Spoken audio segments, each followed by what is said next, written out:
YouTubers, Pastor Bob. Hey, we're kind of worried about what are we at, week 7 or week 8 of this COVID-19, and you know what? People are starting to think that, hey, this kind of stinks. You know, things are not adding up. There's been too many doctors that have come on the record stating that, you know what? The government's pressuring us to mark every single death as COVID-19. And there are places where they're realizing that, you know, the emergency rooms have never been full. Both ships on both coasts, those 1,000-bed ships that they brought in, they weren't used by a single patient, I don't think. Things are not adding up. And people are starting to realize that. You know, something I noticed the other day that I thought was kind of fishy was when I went into Rayleigh's Bel Air, which is one of our grocery stores. They had these little stickers with the 2 feet, you know, and they set them 6 feet apart, and it says social distancing. You're supposed to keep, everybody stays 6 feet apart.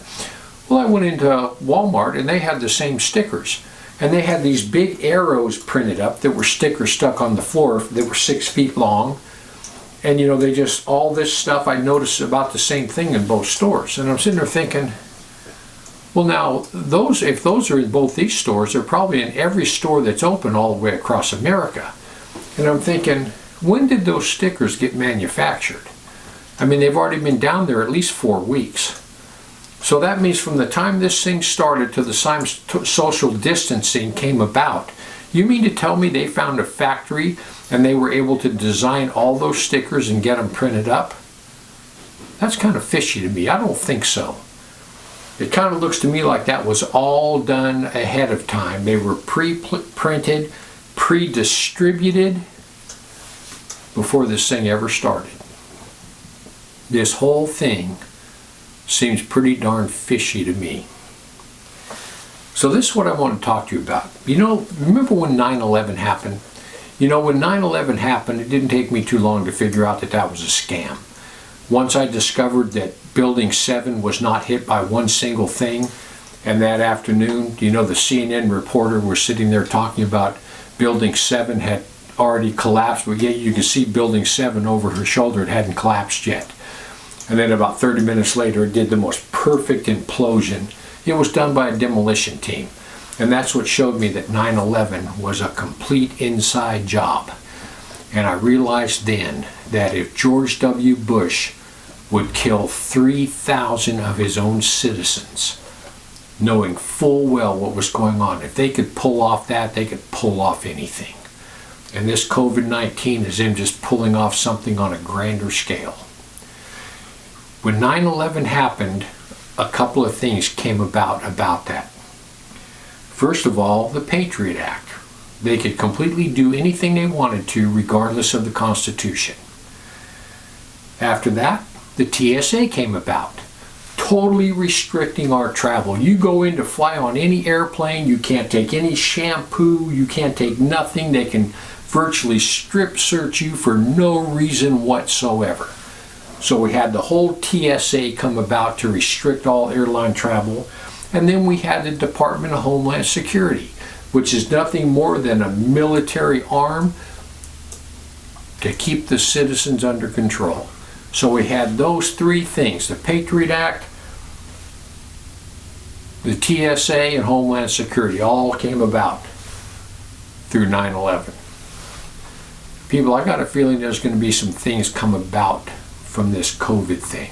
I think this social distancing, them not wanting people to talk to each other, them not wanting people to gather, I think we're going to have a lot of things that come about from this COVID-19.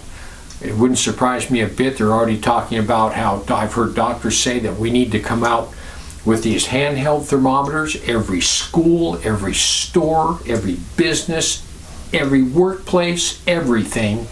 When somebody shows up to come walk into a store, kids go to school, someone shows up for work, someone's standing there at the door to press that little button and take their temperature before they come in. If they're not 98.6, they go back home. We're going to have some repercussions from all this. I can almost guarantee it. But listen, people, this is what you need to know. We're in the end times. We're in the end times. It's only going to get worse. This will go away, and just within a couple months, maybe next year, something bigger is going to happen. Then something bigger than that's going to happen, and something bigger than that's going to happen. People, we're living in the end times. We have a front row seat for the end of time. So what do? Nothing. You sit back and watch. Number one, you don't need to be fearful. You don't need to fear anything. God's in control. Don't fear anything. Just be about the Lord's work. Be witnessing to people. Be telling people, look, don't fear. God's in control. This is the greatest witnessing opportunity ever. And you know what? I pray every night. When I pray, Lord, I pray that you will give every born-again believer the boldness to witness like they've never witnessed before.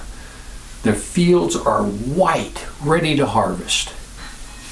You need to be a part of that.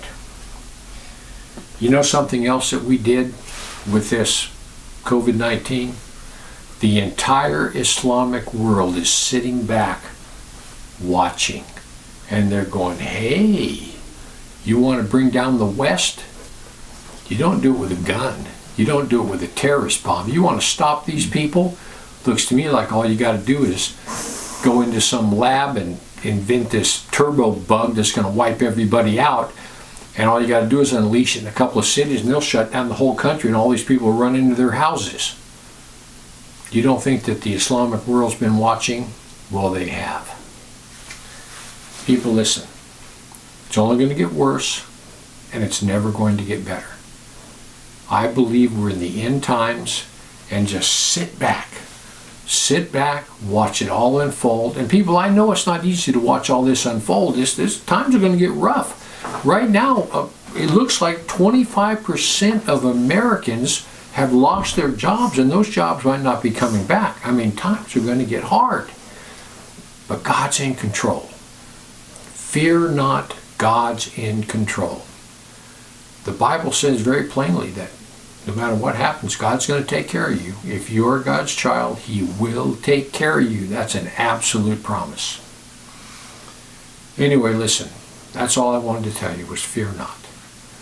Things are only going to get worse. They're not going to get better. Fear not. Anyway, I just want to give you something to think about. Heaven or hell, you choose. Just remember, once you take your last breath, it's a done deal.